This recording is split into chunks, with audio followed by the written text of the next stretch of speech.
భారతీయ సంస్కృతికి, సనాతన ధర్మానికి నిలుటద్దాలు మన దేవాలయాలు. రాతి గోడల వెనుక దాగిన రహస్యాలు, శిల్పకళలో దాగున్న అద్భుతాలు. ఆధునిక యంత్రాలు లేని కాలంలో ఆకాశాన్ని తాకే గోపురాలు ఎలా నిర్మించారు? దేవాలయాల నిర్మాణం వెనుక ఉన్న ఇంజనీరింగ్ ఏంటి? అసలు ఆ కాలంలోని అంతటి భారీ కట్టడాలు ఎలా సాధ్యమయ్యాయి? ఆ విగ్రహాల వెనుక ఉన్న రహస్యం ఏమిటి? వేల ఏళ్ల చరిత్ర, సైన్స్కు కూడా అందని అద్భుత నిర్మాణాలు, ఇప్పటికీ వీడని ఎన్నో మిస్టరీలు. పదండి, చరిత్ర పుటల్లో దాగి ఉన్న అద్భుత నిజాలను తెలుసుకుందాం. యుగాలు మారినా, కాలం గడిచినా తరతరాలకు మార్గదర్శకంగా నిలిచే సజీవ సాక్ష్యాలు మన ఇతిహాసాలు.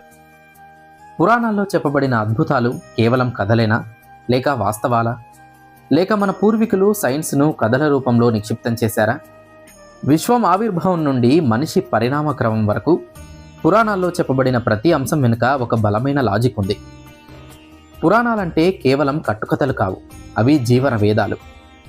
మన వీరుల గాథలు, మన పూర్వీకుల చరిత్రను మళ్ళీ ఒకసారి కొత్త కోణంలో చూద్దాం. మన పెద్దలు చెప్పిన సాంప్రదాయాలు మూఢనమ్మకాలు కావు. మనం చేసే ప్రతి పని, మనం పాటించే ప్రతి ఆచారం వెనుక అద్భుతమైన శాస్త్రీయ కారణాలు ఉన్నాయి.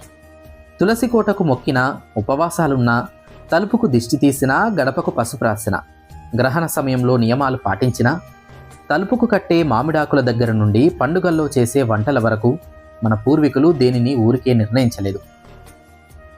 మన పూర్వీకులు ఆ సైన్స్ను సామాన్యులకు అర్థమయ్యేలా ఆచారం అనే పేరుతో మన జీవితాల్లో కలిపేశారు. ఇలాంటి మరెన్నో ఆసక్తికరమైన ఆధ్యాత్మిక నిజాలను సైంటిఫిక్ కోణంలో తెలుసుకుందాం. భారతదేశం అంటేనే పండుగల పురిటిగడ్డ. ఇక్కడ ప్రతి పండుగ ఒక వేడుక మాత్రమే కాదు, అది ప్రకృతితో మనకున్న అనుబంధానికి ఒక నిదర్శనం.